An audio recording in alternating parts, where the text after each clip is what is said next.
matin, bonjour. J'ai l'honneur aujourd'hui Bonjour. de recevoir Jasmine Desmarais et François Enfield. Bienvenue. Bonjour, bienvenue, Bonjour, merci. merci de l'invitation. Ça fait plaisir. Donc, Jasmine et François sont propriétaires de la compagnie Blob Trotteur Média. Et j'ai bien hâte d'en savoir plus parce que le côté trotteur et le côté média, ça m'interpelle, ça vient chercher mes passions. Alors, j'ai bien hâte d'en savoir un peu plus. Ça va commencer par peut-être nous parler de vous. Qu'est-ce qui vous a amené à lancer votre compagnie et aussi nous présenter qu'est-ce que Blob Média Trotteur. Trotteur Média, pardon. En fait, je peux peut-être commencer. Moi, je suis artiste professionnel en art visuel, ça fait déjà plusieurs années. J'ai été En fait, j'ai un bagage qui est très complet dans l'éducation et le communautaire. J'ai fait beaucoup de gestion de projet, mais l'art a toujours été présent dans ma vie. Et là, j'ai bifurqué, tardivement, je suis retournée sur les bancs d'école en art visuel et médiatique pour le baccalauréat. OK. C'est sûr que c'est un. Je me suis beaucoup impliquée aussi dans les organismes communautaires euh, parmi les artistes là, en art visuel. Puis ça, je trouve que c'est important de s'aider, de s'entraider, à force d'une communauté. Tout à fait. Ouais. Tout à fait. Tout à fait. Bien, moi, pour ma part, je suis graphiste là, depuis plus de 25 ans. J'ai travaillé sur une panoplie de projets différents, donc l'évolution de l'Internet et tout ça. Je me suis toujours super intéressé à tous ces détails-là. Je suis un gars qui est de 1000 projets, donc je m'ennuie jamais. Je suis toujours.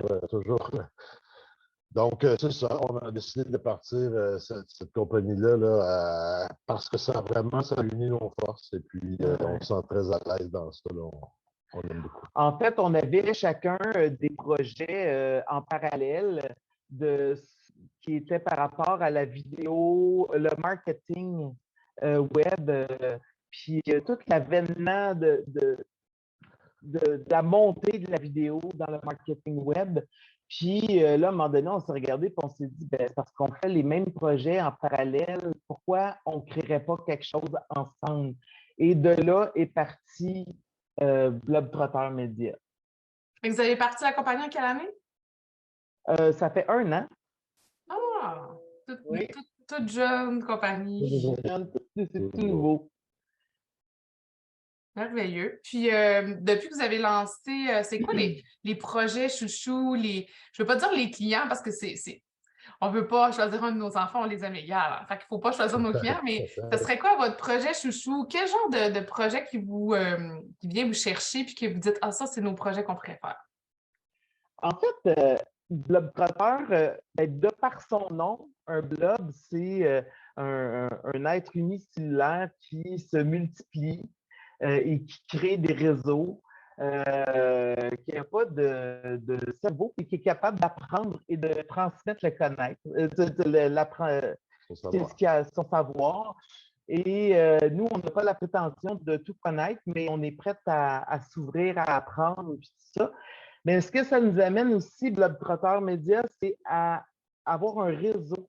Fait que nos clients, nos projets, c'est des projets de partenariat. Fait que nos projets chouchous, c'est d'être avec un partenaire puis de l'aider à grandir, à évoluer. Mais en contrepartie, ce partenaire-là nous aide aussi, nous autres, à grandir et à évoluer. Mais je dirais on a un volet un peu plus. Donc, c'est ça. Puis, nous, on a 3 segments de marché, dans le fond, qu'on vise, qu'on utilise. Donc, la vidéo corporative, qui est plus un segment où on va clé en main, où on va collaborer du début jusqu'à la fin d'un projet, disons de l'élaboration d'un script, la pré-production, post-production et jusqu'à la diffusion. On a un autre volet qui s'adresse plus aux créateurs de contenu, donc les gens qui font déjà leurs vidéos, qui font déjà leur contenu. Nous, on offre un service de montage professionnel et aussi de gestion de chaîne YouTube, de monétisation Et puis tout ce qui est fait d'optimisation, tout ce qui est trait au marketing de ces chaînes-là, et de trouver des nouveaux marchés pour monétiser ces chaînes-là. Et puis, notre troisième segment, lui, c'est plutôt dans l'événementiel. Donc, on fait de la captation vidéo en direct ou en différé. Et puis, à ce moment-là, on a des équipes qui vont sur place et puis on a l'équipement pour faire ça. Mais tu sais, ce qu'il faut se dire, c'est que les deux, on est des passionnés. On est des gens qui fouillent tout le temps, qui sont tout le temps à la recherche de la nouvelle technologie. Puis dans le domaine des créateurs de contenu, des accompagnés, on a vraiment fait des recherches sur, puis on a mis en place des systèmes d'optimisation des chaînes YouTube. Comment rendre une vidéo plus professionnelle, mais en laissant les créateurs faire leurs propres vidéos. Nous, on rajoute. Fait que soit c'est par des conseils ou tout simplement en faisant du montage, en les amenant ailleurs. Puis on travaille avec des passionnés. Je dirais que ça, c'est notre partie vraiment chouchou parce que on se nourrit de cette passion-là, puis on leur transmet la nôtre. Puis c'est vraiment de prendre leurs idées puis de les amener plus loin avec ce que nous, on a comme bagage. Ça, c'est vraiment stimulant. Vous venez me toucher parce que je suis une personne qui a le mot passion, ça fait partie de mes 5 valeurs. Fait que quand on parle de passion, là, vous venez me toucher au cœur. Puis tu sais, je pense que ce que vous dites, c'est la clé parce que souvent, les gens, on fait les choses parce qu'on dit que la clientèle veut ça, mais on se trompe. Parce que si on le fait avec notre cœur, c'est là que les gens vont se sentir touchés ou vont se sentir interpellés, puis on se dénature pas. Fait qu'on n'essaie pas de plaire à quelqu'un. Restons nous-mêmes, restons authentiques, puis c'est comme ça qu'on va attirer les gens.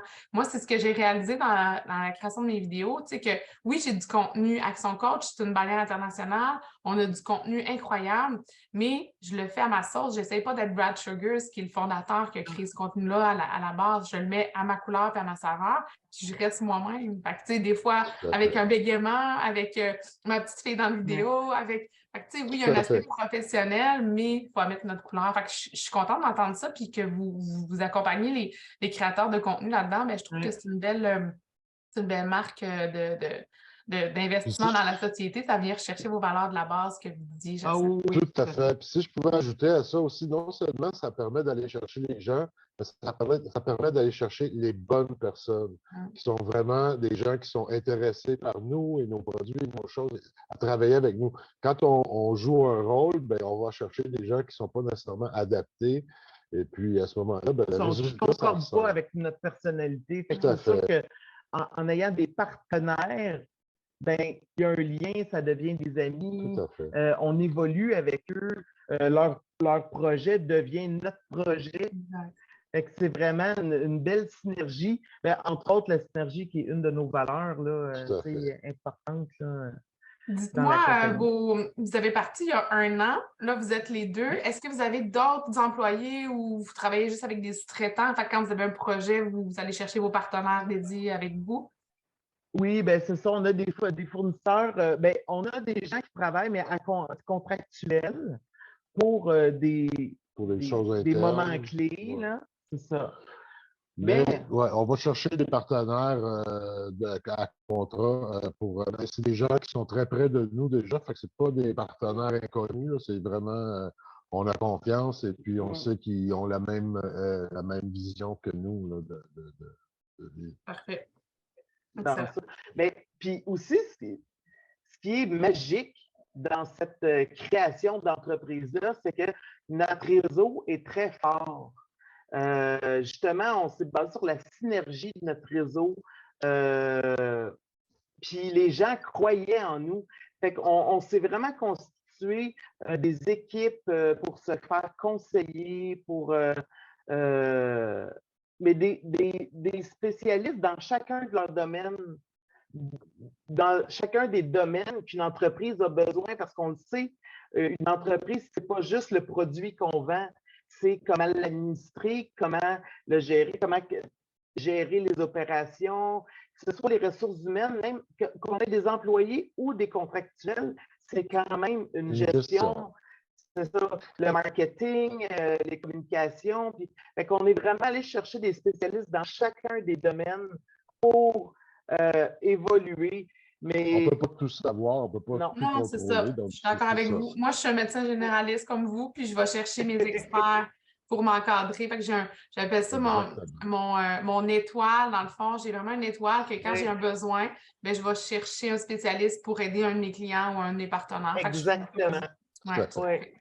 Puis est-ce que la COVID, est-ce qu'il y a eu c'est quoi le déclencheur qui a fait que vous avez dit, ben oui, vous aviez vos forces communes, tout ça qui se rejoignaient, mais à quelque part, qu'est-ce qui a fait que vous avez décidé de lancer? Est-ce que la COVID a eu un impact dans votre choix de vie professionnelle ou pas nécessairement? En fait, la COVID, c'est le point tournant dans la vidéo de marketing. Parce que tout ce qui était le marketing avant la pandémie s'est transformé à cause de la pandémie. Puis là, tout le monde a été déstabilisé par ça parce qu'on y allait de façon très émotive. Tout le monde, on était confinés, on faisait ce qu'on pouvait. Mais là, il y a la venue du vidéo marketing a vraiment pris une ampleur, a changé le visage, en fait, de la publicité. Puis les habitudes des gens pendant la pandémie Oui. de consommer des choses sur Internet, que ce soit sur YouTube ou d'autres réseaux sociaux, Oui. ça a fait que les gens se sont familiarisés avec ces réseaux-là, puis il y a une habitude qui s'est créée. Donc, il y a de plus en plus de demandes Oui. pour ça. Mais c'est certain que tout ce qui est la vidéo par rapport à la pandémie, c'est un changement sociétal qui est nouveau. Fait que là, nous, on a vraiment parti notre entreprise dans ce changement-là. Tout est à travailler. Ce qu'on fait, c'est pas comme une production vidéo se faisait avant la pandémie. C'est pas du tout dans le même objectif, la même façon de travailler. Donc, dans un sens, on invente un peu au fur et à mesure, selon les besoins, selon ce qu'on perçoit de notre clientèle, on s'adapte et puis on réussit à leur offrir des produits là, qui fonctionnent bien aujourd'hui dans le contexte. Ça.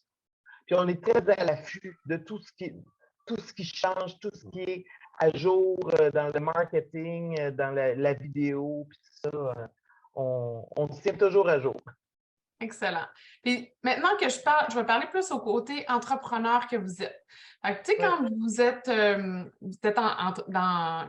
comme graphiste ou comme dans le domaine de l'art visuel, vous avez toujours été un peu en affaires, fait que vous avez quand même une carrière derrière vous, même si votre entreprise est toute jeune. Ça serait quoi les apprentissages que vous avez faits en affaires ou dans la vie, puis que vous dites, OK, grâce à mon processus d'entrepreneur, ben, j'ai appris ça. Puis aujourd'hui, ben, je veux le partager avec d'autres entrepreneurs parce que je pense que c'est important qu'ils sachent ça. C'est difficile des fois de choisir des petites choses, mais tu sais, vos apprentissages que vous avez vécus, ça serait quoi? Mais l'apprentissage, de toute façon, c'est toute la vie. Je pense qu'on arrête d'apprendre quand on meurt. Fait que ça, c'est déjà à la base. Une chose qu'on a réalisé beaucoup. Apprendre de nos erreurs, c'est la première chose. Il n'y a pas d'échec, il n'y a que des apprentissages, même si c'est difficile. Et puis, sur le coup, il faut ravaler parfois nos émotions. Mais avec du recul, on se rend rapidement compte qu'on a gagné beaucoup dans ces pertes-là. Donc, nous, on a beaucoup appris de notre vie. On a fait beaucoup d'erreurs, puis on ne s'en gêne pas, puis on en fait encore, puis on apprend encore. Puis je trouve que c'est vraiment une force. Et aussi la force des autres. Moi, quand j'étais plus jeune, dans mes entreprises, j'essayais de faire tout moi-même, de vraiment, ça se fait juste quand je fais les choses, mais dans le fond, ce n'est pas nécessairement la réalité. Il faut avoir confiance, il faut s'entourer de gens en qui on peut avoir confiance, premièrement. Et un coup qu'on les a, ces gens-là, ben, il faut leur faire confiance et puis les inviter là, à participer à toutes les décisions importantes qu'on peut peut-être maîtriser un petit peu moins bien là, parce qu'on ne connaît pas tout. C'est ça. C'est vraiment ma clé. Je pense que Tu sais, le tremplin, souvent, on se dit, OK, oui, comme vous dites, souvent, on va partir l'échelle de l'entrepreneur à la base, c'est un self-employed, c'est un employé seul. Après ça, on va devenir un gestionnaire. Ensuite de ça, on va devenir un leader. Puis ensuite de ça, ben, on devient l'entrepreneur puis un investisseur. Fait que si on veut s'élever dans l'échelle, il faut qu'on fasse confiance à notre équipe. Puis c'est la clé. Je pense que c'est ça. Parce que si on veut tout faire, à un moment donné, moi, j'ai atteint le 70 heures semaine. Là, je fais OK, là, je peux plus. Là, j'ai besoin d'une équipe. Puis, tu sais, je prône aussi l'équilibre avec mes clients. Fait que je comprends très bien ce que vous dites. Puis vous êtes deux. Fait qu'en même temps, vous pouvez vous parler aussi dans la vie comme dans le travail. Puis, on a la chance d'être très complémentaires. Donc, pour les tâches qui, pour Jasmine, sont d'une facilité, que pour moi, c'est déconcertant, ben, c'est la même chose vice-versa. Donc on se complète très bien là-dessus. On est très chanceux. Oui, c'est un privilège d'avoir ça. Mais, tu sais, un conseil, osez. Osez, faites confiance à tout ce que vous avez appris dans la vie. C'est pas toujours à l'école ou dans un travail concret où on est payé qu'on apprend des choses. C'est aussi dans la vie, partout, dans nos relations, dans nos loisirs, dans nos échecs. C'est ça. D'oser, puis de se faire confiance qu'on a appris des choses, qu'on a acquis des compétences. Puis, comme François le disait, on a tellement appris de nos erreurs, mais il ne faut pas avoir peur quand on a eu un moment difficile, de prendre la peine, de prendre du recul pour pouvoir réfléchir qu'est-ce qui est ressorti qui était positif. Parce qu'il y a toujours quelque chose de positif. Il faut focuser sur le positif. J'adore ça. Moi, j'ai des ateliers de planification que je fais au trimestre. Puis souvent, les clients, je leur fais prendre au début de la rencontre. OK, c'est quoi vos 3 éléments clés que vous dites c'est mes succès du dernier trimestre? C'est quoi mes 3 challenges que j'ai vécus? Ce que ça permet aux gens, c'est de prendre conscience, de dire OK, ça, j'ai bien fait ça. Puis là, ça serait après, c'est OK, qu'est-ce que tu as arrêté de faire et que tu devrais recommencer? Qu'est-ce que tu ne fais plus? Tu sais? Fait que souvent, c'est juste des petits moments, des petits 5-10 minutes, c'est pas long, mais juste de prendre ce recul-là, cette pause-là, ça te fait après ça. Moi, je dis souvent, c'est comme dans l'épingle de la course automobile, ça te ralentir pour après ça aller plus vite. Fait que tu ralentis, tu prends le tournant, puis après ça, tu avances. Puis des fois, les échecs, ils nous amènent tellement plus loin. Il faut s'en servir comme tremplin.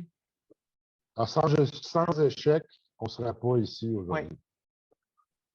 J'adore cette phrase, je vais la reprendre parce que à la fin, quand je vais souligner des petites quotes. Si vous en avez une, je peux quand même la prendre. Mais je pense que cette phrase-là, wow! C'est-à-dire qu'il faut qu'on vive des échecs pour aller plus loin. C'est quand même très, très profond comme petite phrase. Pas profond, mais je voudrais c'est significatif. Je pense que ça nous fait apprécier de dire OK, oui, là, je vis un moment difficile, mais ça va être pour être encore plus forte après ou plus fort après. Exactement. Très bien, très belle phrase. D'ailleurs, qu'est-ce qui vous inspire dans le quotidien? Qu'est-ce qui vous permet de rester avec la flamme dans votre entreprise, autant côté entrepreneur, parce que je comprends que Jasmine, elle a plus le côté créatif, puis François, t'es graphiste. Tu dors du côté créatif, mais peut-être plus structuré, organisé. Il dit pas, c'est qu'il est musicien aussi. On a une fibre. On est tous les deux très artistiques. Disons que Jasmine, côté administratif, elle est plus performante que moi, ça serait un euphémisme. Mais disons que moi, ce qui m'inspire, c'est vraiment d'apprendre parce que je suis toujours affamé d'apprentissage. J'ai toujours besoin d'être motivé. Si je ne l'ai pas, c'est à ce moment-là que dans ma vie, je me suis aperçu, il y a eu des périodes où ça donnait moins et puis j'étais moins heureux, tout simplement. Donc, moi, le but de la vie, c'est d'être heureux. Donc, je me suis dit, apprends tout ce que tu peux. On ne sait jamais, ça peut servir. Puis je vais dans différents, je ne vais pas juste dans une branche, j'essaie de ratisser large, le plus large possible. Ah, c'est fou, il est toujours à l'affût. Moi, ce qui m'inspire, en fait, en étant artiste professionnel, ben, les gens m'inspirent. Ma démarche artistique est basée aussi sur ça, sur la relation entre les gens. Je suis fascinée par ça. Donc, les gens m'inspirent, les émotions que les gens se partagent dans des relations. J'ai besoin de créer. Si je veux me ressourcer, si je veux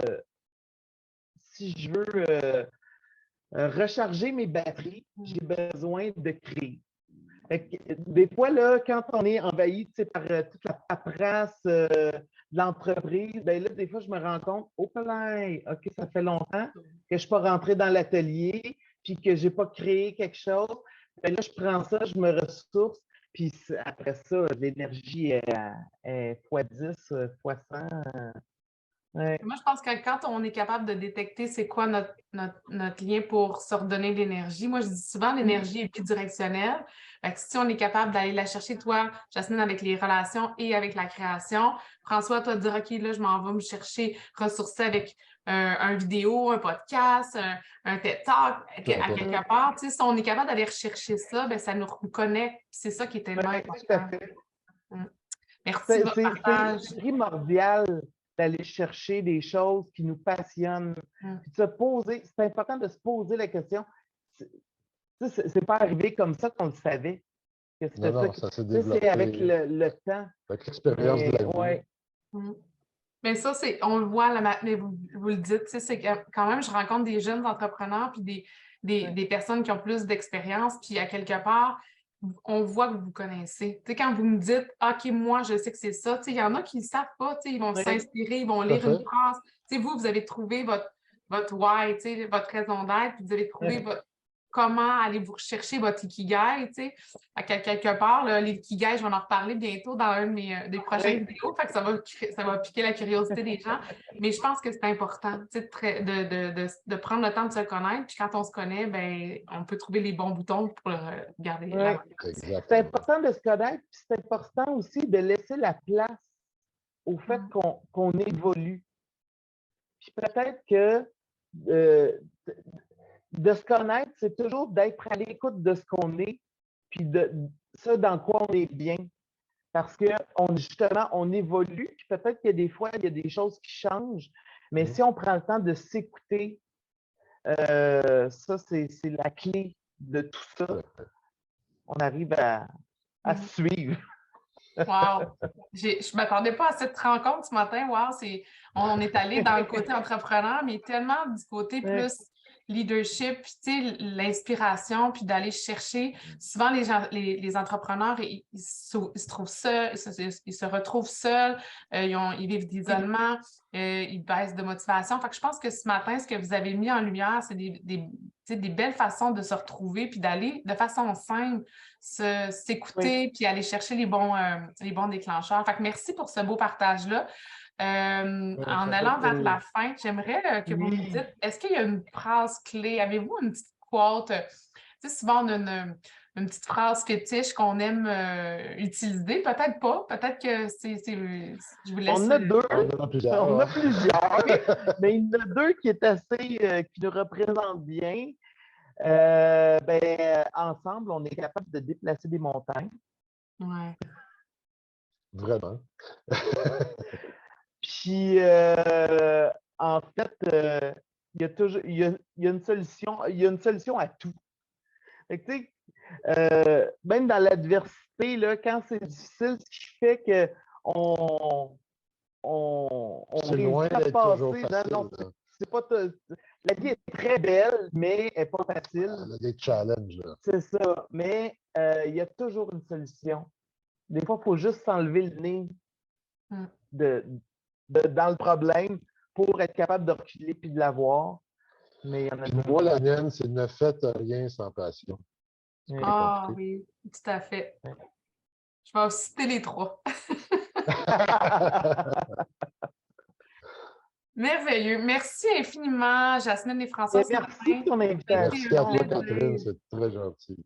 Ben, merci. Fait qu'on va vous suivre sur votre site Internet. Je vais les mettre en référence dans la bio ou sur mon infolette. Puis on va assurément aller voir les belles réalisations que vous avez faites. Ça a été un plaisir. Donc, j'espère qu'on va rester en contact puis vous revoir dans d'autres événements avec Action Coach. Merci. Tout à fait. À la prochaine. Merci beaucoup. Merci, bonne journée.